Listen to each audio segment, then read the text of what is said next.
Updates at pinakahuling mga usapin sa mundo ng palakasan. Atin ang pakinggan dito sa Ang Pilipinas Ngayon.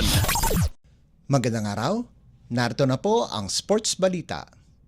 Naging makasaysayan ang kauna-unahang rookie draft ng Premier Volleyball League o PVL nitong Lunes ng gabi na ginanap sa Novotel, Manila, Araneta City.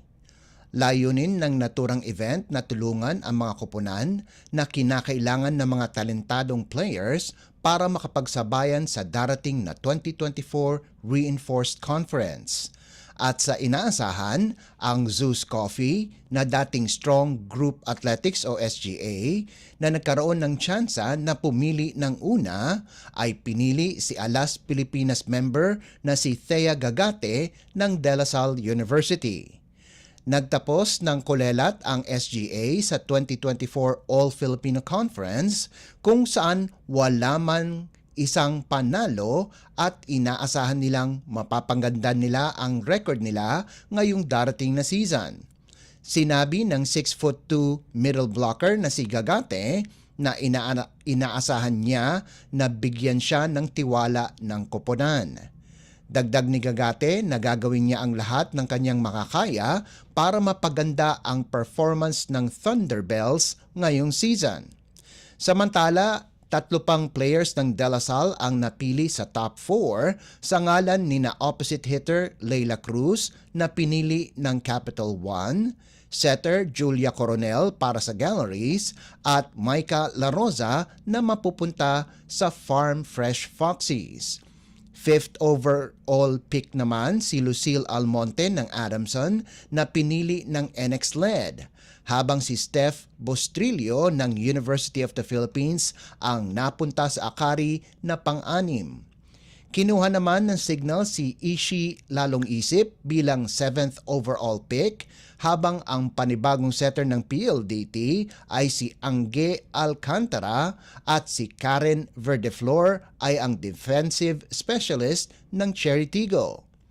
Para sa ika-10 pick, pinili ng Petrogas ang outside hitter na si AA Adolfo at pinili ng Chocomucho ang Arellano University middle blocker na si Lorraine Pecana. Mainit naman na tinanggap ni team captain Eliza Valdez si Alea Torres ng Brock University bilang bagong miyembro ng Creamline Cool Smashers. Updates at pinakahuling mga usapin sa mundo ng palakasan. Atin ang pakinggan dito sa Ang Pilipinas Ngayon. Dahil sa kanyang impresibong performance na nagbigay ng lakas para sa Gilas Pilipinas na makapasok sa semifinals, ang naturalized player na si Justin Brownlee ay pinangalanan sa All-Star 5 ng FIBA Olympic Qualifying Tournament sa Riga, Latvia. Nanguna si Brownlee sa scoring, efficiency at assist departments para sumali sa Elite 5 na kinabibilangan din ni na Bruno Caboclo at Leo Mendel ng Brazil. Kasama din sa mythical team sina Richard Lomas ng Latvia at Jeremiah Hill ng Cameroon. Ang 36 anyos na si Brownlee na nagkaroon na ng pangalan sa Asian region pagkatapos pangunahan ang Gilas sa kanilang kauna-unahang gintong medalya sa Asian Games pagkalipas ng 61 taon, ay ipinakilala ang kanyang sarili sa buong mundo pagkatapos pangunahan ang mga Pilipino sa group stage.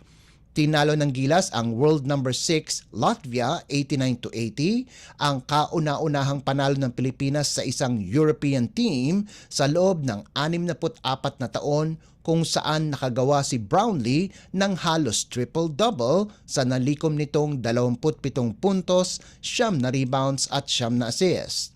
Sinundan ito ng 28 puntos, 8 rebounds at 8 assists, kung saan natalo ng 2 puntos ang Gilas laban sa Georgia 96-94, pero sapat ito para magkwalipika sa susunod na round. Habang nalimitahan naman si Brownlee sa 15 puntos, 8 rebounds at 2 assists sa 71-60 pagkatalo sa Brazil sa semis, lumabas pa rin na siya ang may pinakamaraming puntos sa torneo na may average na 23 puntos kada laro. Kasama niya sa may pinakamaraming assist si Hill na may average na 6.3 assists at nasa top 3 sa rebounding na may 8.3 boards kada laro sa likuran ni NBA big man Nikola Vucevic ng Montenegro at Goga Bitadze ng Georgia.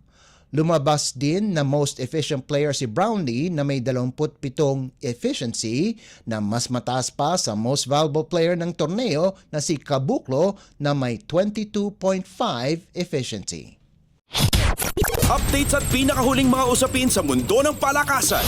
Atin ang pakinggan dito sa Ang Pilipinas Ngayon. Kinapos na makatungtong sa entablado si Filipino pole vaulter EJ Obiena sa Meeting de Paris Wanda Diamond League pagkatapos pumwesto na pang-apat sa Estadio Charletti sa France. Nagrehistro ang world number 2 ng 5.75 meters, katabla si Emmanuel Carrales ng Greece na parang Olympics na din dahil 10 atleta ay sasabak sa 2024 Paris Olympics. Sinubukan ni Obiena na malagpasan ang 5.85 meters, subalit hindi niya ito nagawa sa loob ng dalawang pagtatangka. At ginawa niya itong 5.95 meters para sa kanyang final attempt at hindi niya rin ito nalagpasan. Sa inaasahan, ang world record holder at reigning Olympic champion na si Armand Mondo Duplantis ng Sweden ang nanalo sa torneo sa natala nitong 6 meters habang ang two-time world champion at 2016 Rio Games bronze medalist na si Sam Kendricks ang nakakuha ng silver medal sa kanyang nalundag na 5.95 meters.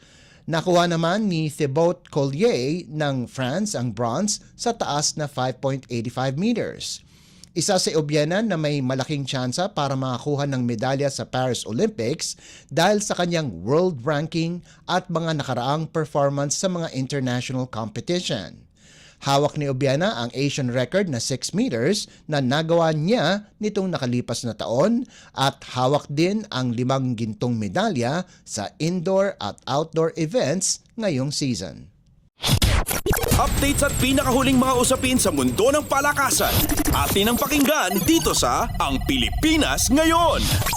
At yan ang pinakahuling balita sa larangan ng palakasan. Para sa Radyo Pilipinas World Service, ito po si Leo Magpayo. Magandang araw. Updates at pinakahuling mga usapin sa mundo ng palakasan. Atin ang pakinggan dito sa Ang Pilipinas Ngayon.